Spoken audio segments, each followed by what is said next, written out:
Dans l'épisode précédent, on vous faisait découvrir les beautés des Cappadoces. Entre les différentes vallées et les vols de montgolfières, cet endroit nous a émerveillés.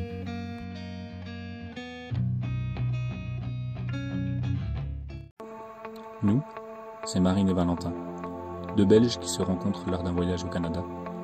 Nous avons exploré le continent nord-américain dans une voiture familiale pendant 1 an et demi. Aujourd'hui, nous voici sur les routes européennes avec Balavan, un jumper L3 H2 aménagé par Moslan. C'est parti pour la Balaventure. On se retrouve dans la ville de Dirinküyü, à une trentaine de kilomètres au sud des Cappadoces. En apparence, il n'y a rien d'extraordinaire, mais la ville cache bien des secrets. Alors il fait un peu noir, mais c'est parce qu'on est sous terre. On est en train de visiter la plus grande ville souterraine de la région. Et elle est énorme, elle descend jusqu'à 85 mètres. Elle fait 2 à 3 km de large et il n'y a que 10% qui se visitent tellement c'est grand. Il y avait 5000 personnes qui vivaient ici avant. C'était pour se cacher de l'oppression. Il y avait même les animaux et ils faisaient du vin. Franchement, c'est fou. Cette ville souterraine a servi de protection pour plusieurs civilisations à différentes périodes, telles que les chrétiens grecs ainsi que les Turcs ottomans. Il y a 8 étages et chacun dispose de sa porte en pierre et de sa propre ouverture. Sa découverte s'est faite par hasard en 1963 suite à un projet de transformation urbaine. En démolissant un mur, un ouvrier a trouvé une pièce, puis en continuant sur des galeries et des labyrinthes. Les travaux se sont arrêtés et après des fouilles, la cité a été ouverte au public en 1969. Mais les recherches sont encore et toujours d'actualité. Faut pas être trop gros. Personne n'est gros. Et faut vraiment pas être claustro non plus. Hein. Franchement, ça descend, il y a plus. C'est de plus en plus étroit. C'est un vrai labyrinthe. Un labyrinthe.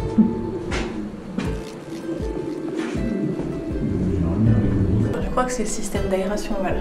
Le système d'aération ? Oui, c'est les chemins. En fait, c'est ce qu'ils disaient, c'est qu'ils creusaient des trous comme ça, qui descendaient jusque tout en bas de la ville. Et là, si tu regardes en haut, c'est un... Oh, dans ta tête. Pas très grand. Et donc, ils avaient des systèmes de ventilation. Parce que sinon, ils allaient les étouffer là-dedans. Il faut quand même qu'il y ait de l'air qui rentre, quoi.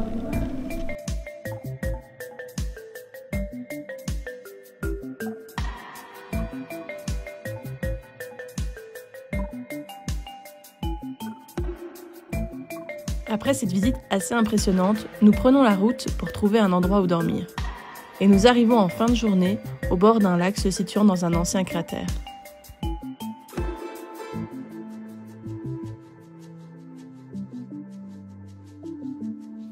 À notre réveil, nous pensions profiter de l'ombre des arbres, mais le soleil étant déjà trop haut, nous décidons de faire comme les locaux présents sur place. La couleur de l'eau nous invite à faire une petite baignade.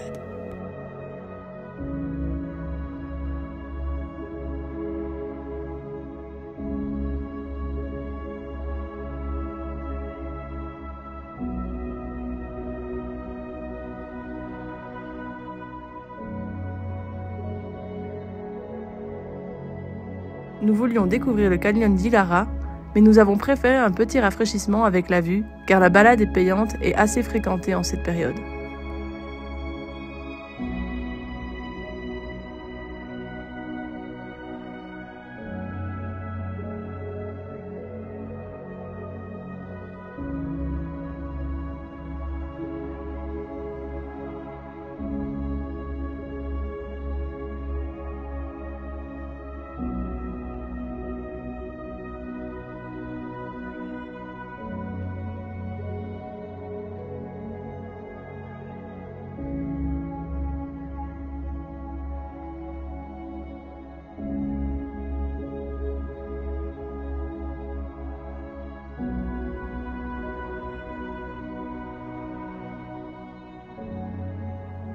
Nous voici au bord du deuxième plus grand lac de Turquie, le Tuzgulu, qui, comme vous pouvez le constater, signifie lac de sel.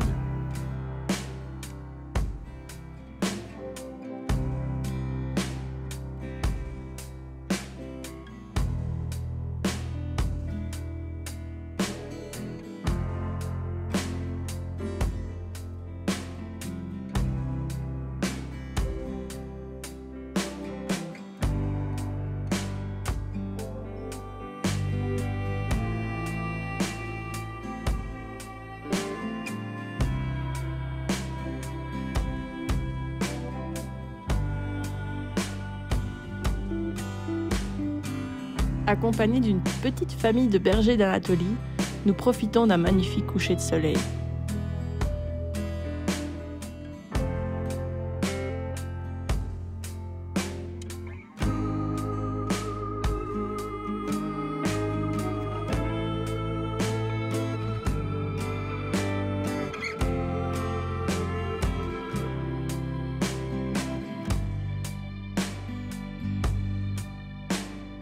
Après un petit brunch toujours accompagné,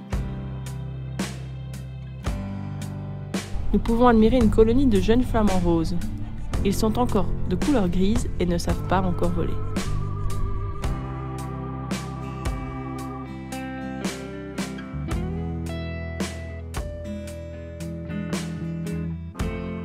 Nous repartons avec comme objectif de traverser le lac. Il n'y a qu'une seule route qui le traverse, et celle-ci appartient à une usine de sel à laquelle nous devons demander la permission pour l'emprunter.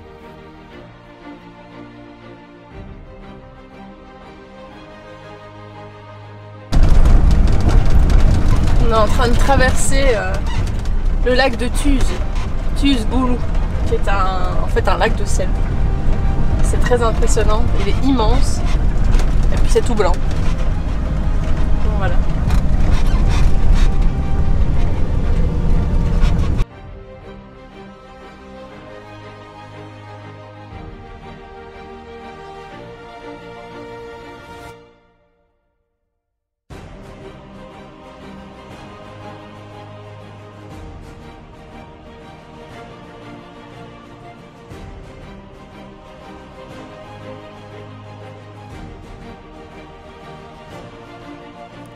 Ce lac mesure 50 km de large pour 80 km de long.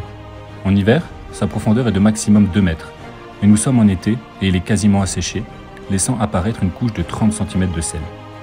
L'exploitation de ce sel représente 70% de la consommation turque.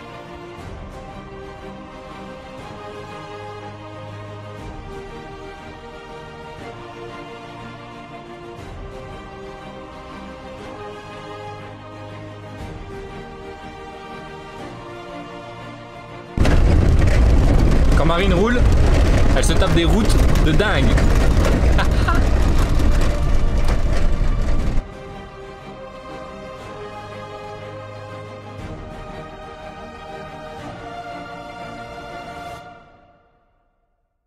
Nous continuons ensuite notre route vers Konya pour un arrêt culturel.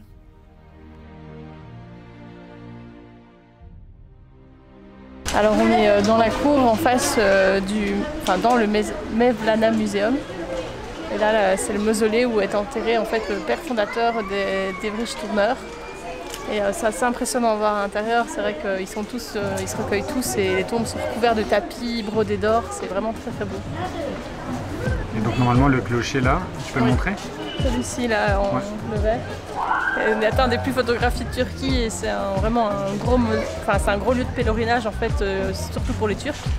Il y a 1,5 million de personnes qui viennent chaque année, ça devrait être visible mais pas de chance, il est en travaux.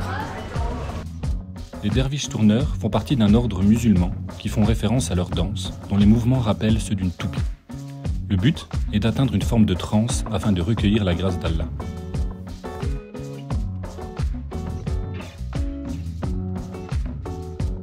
Nous quittons le musée pour profiter du centre qui semble assez authentique. On adore déambuler dans les bazars et on fera même quelques courses.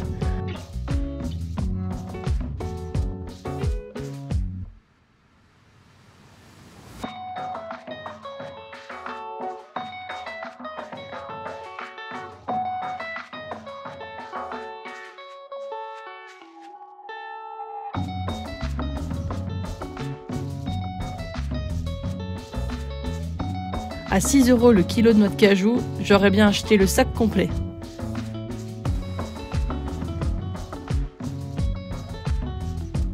Par contre, on ne se sera pas laissé tenter par leur genre de fromage bleu sur les étals qui font franchement peur.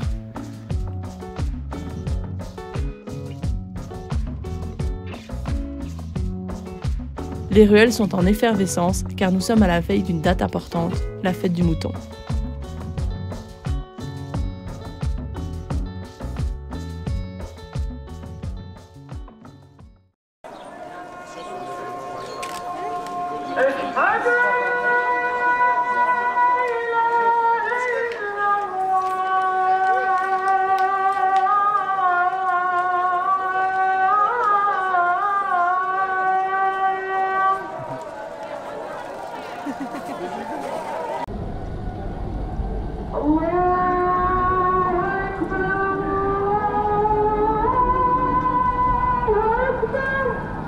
Et malgré l'absence de talent vocal de certains muezzins, l'appel à la prière est toujours un moment que l'on apprécie.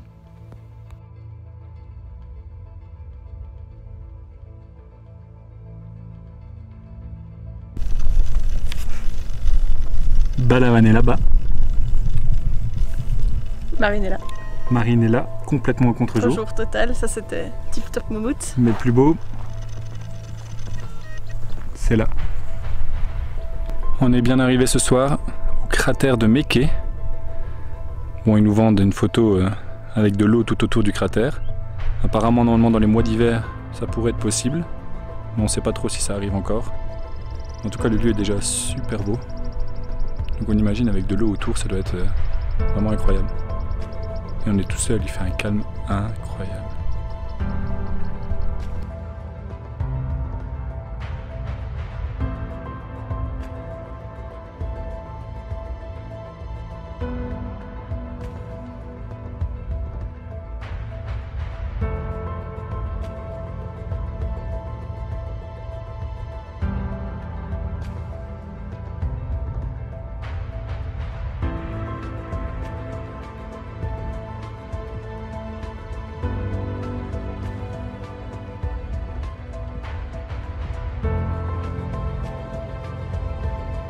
Le cratère de Méké, c'est typiquement le genre de paysage que l'on ne s'attendait pas à voir en Turquie.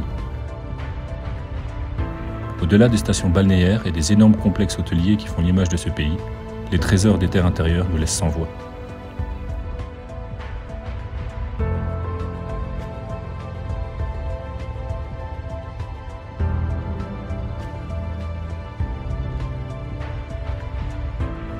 On poursuit notre descente vers la côte en programmant 2 arrêts. Le premier aux cascades de Gökçü et ensuite le monastère d'Ağalan.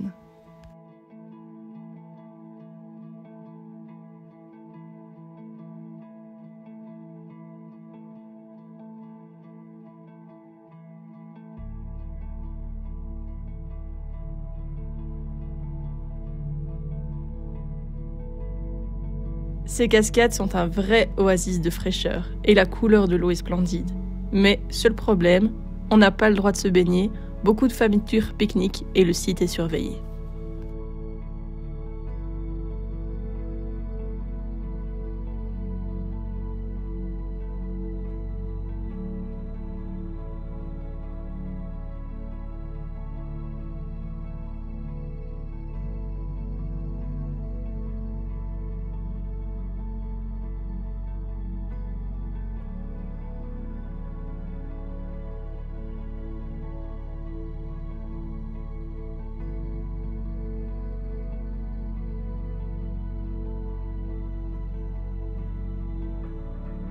On est en train de... D'abord, devinez quelle heure il est. Il est... On s'est réveillé en se disant on se lève tôt On se lève tôt. pour ne pas avoir trop chaud. Il est exactement 12h30, on est en plein cagnard et on visite Berlin. En plein soleil, La forcément. base. On aime se faire mal. Ouais. Mais donc nous sommes au monastère d'Ağalan, D'Ağalan, ouais. qui est se situe un peu avant Mut. Qui était sur notre route pour descendre sur la côte, qui est complètement gratuit, qui est plutôt pas mal conservé, franchement, ça va encore. En fait là derrière Donc, c'est un des plus beaux, enfin c'est genre une cathédrale mais malheureusement on peut plus rentrer parce que c'est dangereux. Et t'as une vue sur la vallée derrière parce qu'on est quand même assez haut. Et c'est assez impressionnant, franchement. Ouais. Il y a encore les colonnes qui tiennent et ça date quand même de je sais plus quand. Au moins tout ça. Ouais. Très vieux, très très vieux. Château, vieux. Château vieux. Jawohl.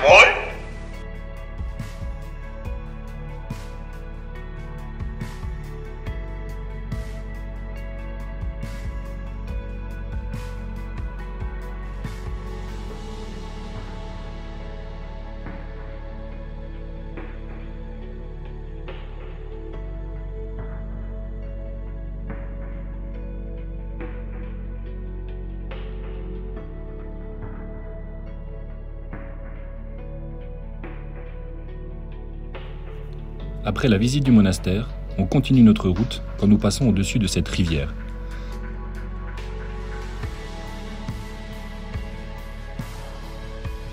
On n'hésite pas une seconde et on trouve un petit chemin vers la rivière pour faire une pause, car ici, on peut se baigner. Et en plus, les locaux nous offrent même du raisin.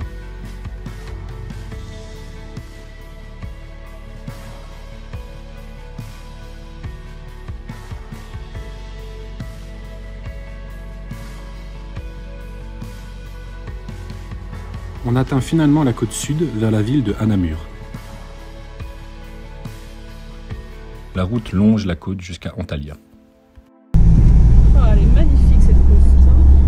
Enfin, je m'attendais pas à avoir la route arc-en-falaise comme ça en fait. Je pensais que ça allait être plat avec des plages. Et les nuances de bleu sont magnifiques quoi. Tu vois un peu un récif comme ça et... Ah, c'est turquoise. Le long de la côte là. Puis tu peux te baigner à côté des bananiers quoi. C'est taré. Après une route panoramique sur les falaises surplombant la mer, le paysage change peu à peu et on se retrouve au milieu de serres et de cultures de bananiers.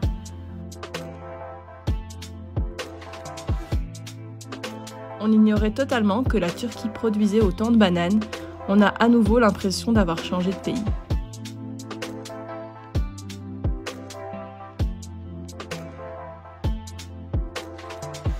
Et nous voici à Antalya, où l'on retrouve des buildings car la ville est connue pour être une station balnéaire. Dans la prochaine vidéo, on vous fera découvrir la ville d'Antalya et ses alentours qui nous réservent de belles découvertes. On espère que cet épisode vous aura plu et dépaysé comme nous. Vous pouvez vous abonner pour suivre la suite de nos aventures sur YouTube et sur Instagram. À très vite!